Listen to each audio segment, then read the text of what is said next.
Story 1. I'm a passionate gamer, but when the PlayStation 5 hit the market, it was out of my budget. I kept an eye on Craigslist hoping for a good deal. Eventually, I found one at a great price and knew I had to act fast. Upon replying to the ad, within an hour I got a response from a man named Cam. We exchanged messages and agreed to meet at a nearby Walmart for the exchange. I felt a bit nervous meeting someone from the internet, but the allure of the PS5 was too strong to resist. As I walked to the Walmart, scanning the parking lot, I spotted him, a tall, broad-shouldered man with tattoos covering his arms, reminiscent of someone fresh out of prison. My heart sank as I approached him. "Hey, are you the one buying the PlayStation?" he asked in a gruff voice. Nervously, I nodded, trying to maintain a smile. "Yeah, that's me." "Are you Cam?" He nodded and motioned for me to follow him. "Yeah, that's me." "Follow me, I'll take you to it." Following him to his beat-up sedan, my nerves began to escalate, but I reminded myself it was just a Craigslist transaction I'd done many without incident. Standing beside his car, he gestured for me to get in. "Well, get in," he said. Surprised, I asked, "You don't have it here, it's not my place." I didn't have time to put it in the car. "Just get in," he replied casually. I couldn't believe what I was hearing. There was no way I was getting into his car. How could you not have time to put it in?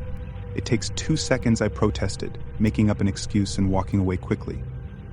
Glancing back from a safe distance, I felt relief seeing that Cam wasn't following me. However, he stood by his car, staring at me with a menacing look. I considered calling the cops, convinced he was up to something, but I lacked substantial evidence. Offering someone a ride isn't illegal, so reluctantly I let it go. Story 2. I had been unemployed for a few weeks, desperate to find anything that would pay. While scrolling through Craigslist, an ad caught my attention, a simple request for help with odd jobs around the house for a day. It wasn't the permanent solution I hoped for, but a day of work was better than nothing. The pay wasn't great, but it was enough to cover my bills for a few days. I replied to the ad, and to my surprise, I got a response within minutes. The man on the other end introduced himself as Terry and gave me his address. He explained that his house was being refinished and needed somebody to come in and clean up the mess. I thought that was a little strange, because I assumed that the contractors would clean up after themselves, but maybe not. The next morning, I rode my bike over to Terry's house, a small 2-story brick house in a quiet neighborhood. I rang the doorbell and waited. The door opened, and Terry greeted me with a smile. He was a middle-aged man, balding with a slight beer belly, wearing a stained white t-shirt and a pair of sweatpants. "Good morning," he said as he stepped aside to let me in. "Good morning," I replied. As I stepped into his living room, I noticed it was well lit with light blue walls and a large brown sofa in the center. There was a coffee table in front of the sofa with a few magazines scattered across it. There was no sign of any construction work having taken place. That confused me slightly, but I figured it could be in a different part of the house. "Let me show you around," Terry said, leading me to the back of the house. We walked through the kitchen and into the backyard where there was a shed. Terry opened the door, and I saw a few tools and paint cans on the shelves. "I need you to organize this and clean it up a bit," he said, pointing out the shed. "Sure thing," I replied. If I spent the next hour or so cleaning the shed and organizing the tools. When I finished, I went back into the house and let Terry know. "Good job," he said, smiling. "Now let me show you where the real work is." He led me down a flight of stairs to the basement. The basement was dimly lit with a concrete floor and exposed pipes. There were a few boxes and a workbench in the corner, but no sign of any construction work. "I need you to clean up down here," Terry said, pointing at the corner. "There's a bit of a mess, but it shouldn't take you too long." I walked over to the corner and saw a pile of old newspapers and some dust on the floor. I started sweeping and cleaning, but I really felt like something wasn't right. Terry was standing in the corner watching me. As I was sweeping, I accidentally knocked over a box and a few items spilled out. I bent over and picked them up. It looked like a bunch of old pictures. I gathered a handful of them ready to put them back in the box. Then one of the images caught my eye. It looked like some kind of creepy role-playing thing. There were people tied up wearing strange outfits. I was pretty weirded out by that, and I wanted to leave. And I saw Terry was gone. The door was closed, I recounted, growing increasingly panicked. "Terry," I called out, "what's going on?" but there was no response. I started to panic. I looked around the room for another way out. And I noticed a small window near the ceiling. It looked too small for me to fit through. But I could see outside. I pushed a few boxes under the window, managed to climb up, and opened it. I squeezed through the tiny space and retrieved my bike, which was still locked up out front. As I was riding away, I was shaking from the adrenaline I admitted. After I was a few miles away, I stopped and called the police. They came to Terry's house and talked to him. But he had an excuse for what happened. He told me that I was helping clean his house, but I was acting strangely. He said that he thought I was on drugs, so he asked me to leave. He said that I must have called the police to get back at him. That was all total BS, I muttered, frustrated and scared that nothing could be done.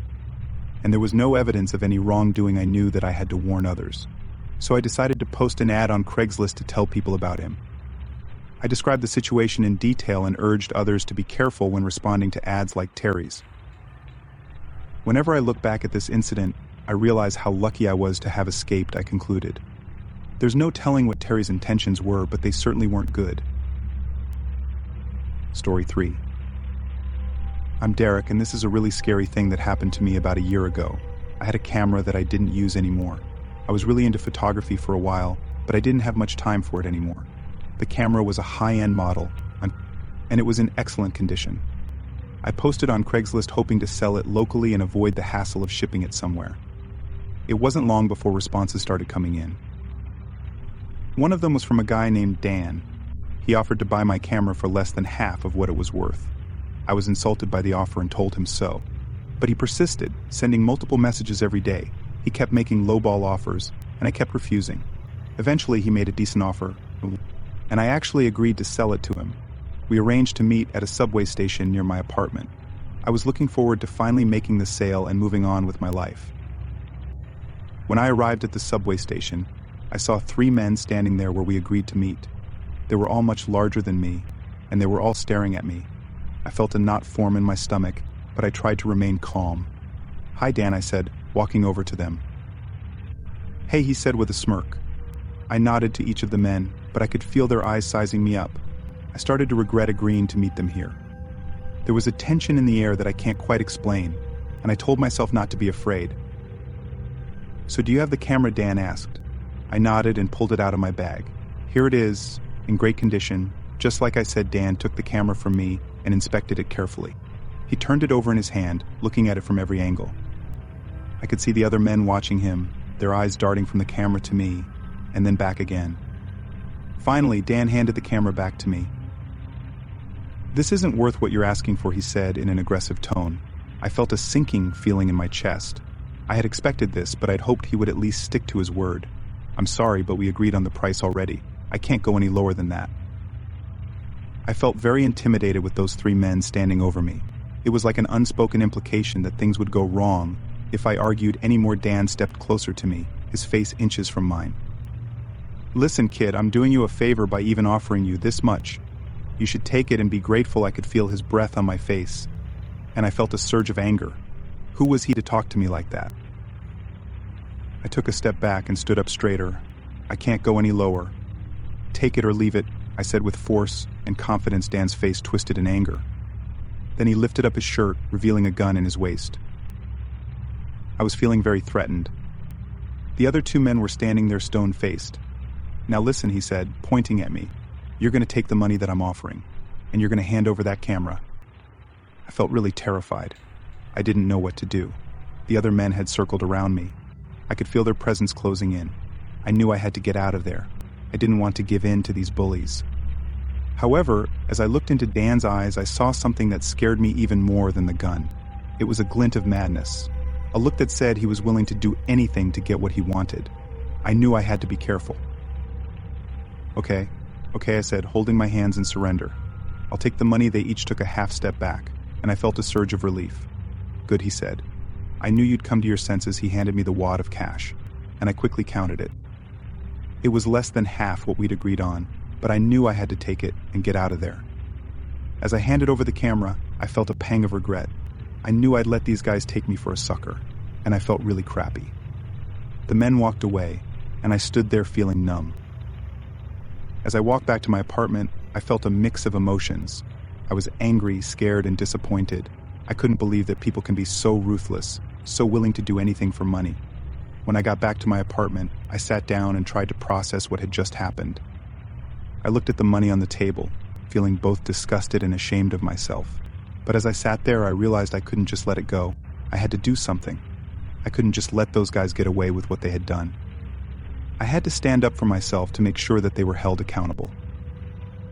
I picked up the phone and called the police. I told them what happened, giving them as much detail as I could. They listened patiently and asked me questions to clarify. When I had finished, the officer on the other end of the line told me that they would do everything they could to help. They took down my information and promised to follow up. A few days later, I received a call from the police. They had located Dan and his friends, and they had found the camera in their possession. They denied everything, of course, but the police told me that Dan agreed to return the camera if I gave back the money. I'm sure he tried to spin it like I was crazy or something. It wasn't the perfect outcome, but I took it. I felt like I was bullied and pushed around by a group of fake tough guys. They really should have been charged with assault or something. But I know there's really no way to prove it. Even if there was surveillance footage, it really wouldn't have shown anything incriminating. I guess it's best to just let this one go. Story 4. I bought a new car last year, so I decided to put my old one on Craigslist since I used it to buy and sell other stuff. Over the next few days, I received some responses. Most were lowball offers, and some were obviously scams. But eventually I got a reply from a guy named Sal, and he offered me the full price that I was asking. I thought it was a fair price, if not a little low already, so it was not surprising. He wanted to meet up and take a look at it, and possibly take it for a test drive. We arranged to meet at a gas station near my house. When I arrived at the gas station, I saw who I assumed was Sal standing by a beat-up pickup truck. He was the only one there, so I figured it must be him. He was a short, stocky man with a thick beard and a bald head. He looked a bit creepy, but I tried not to judge too quickly. I parked at the front and waved him over. I moved into the passenger seat of my car, and Sal got into the driver's seat. We took off down the road, and I couldn't help but feel a bit nervous. Sal seemed like a strange character, and I wasn't sure if I could trust him. As we drove down the road, he started asking me all sorts of questions about the car. He seemed to be very knowledgeable about cars, much more than me. He even offered to pay me the full asking price right then and there. I was a bit surprised that he was willing to pay so much money without even haggling with me, but I was thrilled because it meant I was going to be able to get a good deal for the car. We drove to the DMV and filled out the paperwork for the sale. Sal handed me a cashier's check for the full amount, and I was really happy about it.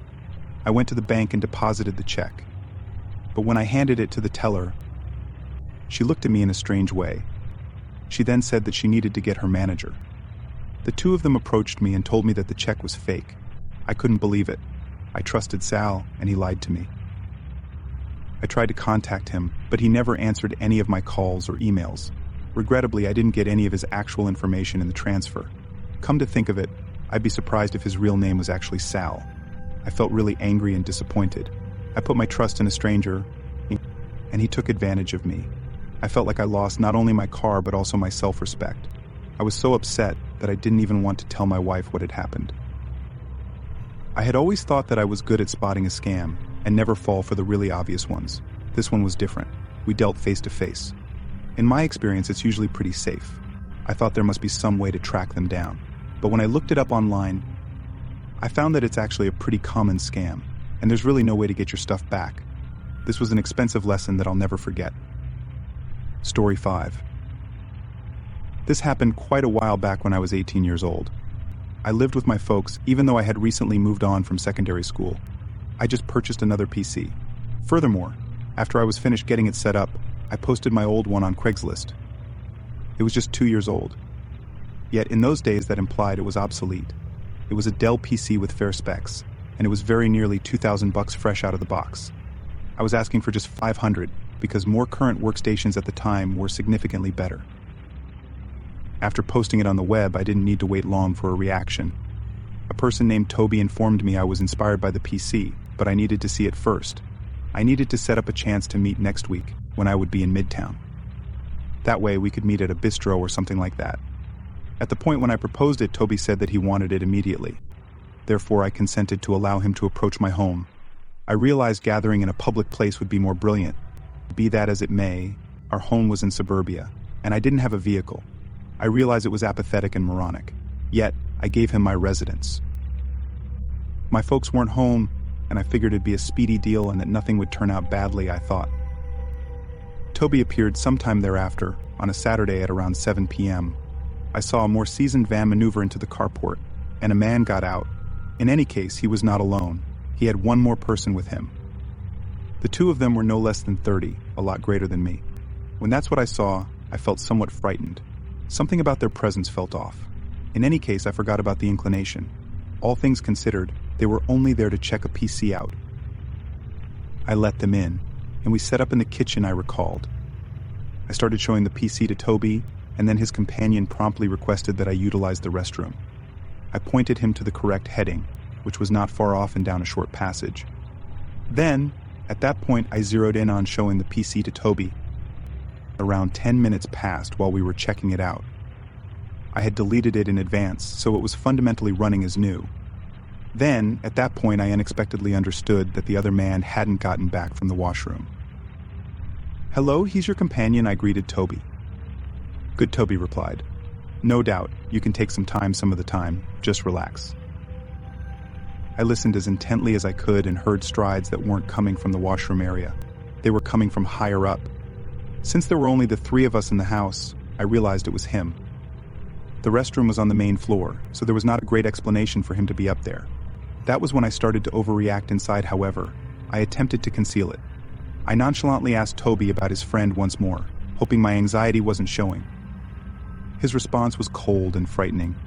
He put his hand on my shoulder, not in a friendly way, but with a lot of tension. He told me not to worry about it. His grasp was fixed agonizingly. And at that moment I realized this was something other than a deal that turned out badly. We were being robbed. That was probably the plan all along. Alarms set in that I attempted to keep my poise. I advised Toby to take anything they desired and simply go, but he didn't give up. His grasp on my shoulder felt hard. It was like a threat, and I started to shake. I knew I needed to move quickly. I managed to break away and lock myself in my father's office on the main floor, locking the door behind me. I left my phone on the kitchen table, which was a dumb mistake. Fortunately, though, there was a landline in the office where I was, so that saved me. My heart was beating as I dialed 911, explaining the situation to the dispatcher.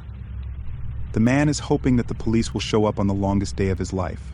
I could hear the two men stepping around the house, probably taking anything they could find. They probably knew the police were on their way since they took off in no time and dashed away. When I was sure they were gone, I emerged to see what was taken. The main things I saw missing on the main floor were the small television in the kitchen and the PC that I was selling. However, I later found out that most of my mother's jewelry was taken, as well as at least $200 in cash. The police arrived around 10 minutes after the burglars left. They stayed for a while, but then they left without making any commitments. It was disappointing. That was the last I heard from the police about what happened. I contacted them a few times, but they never got back to me.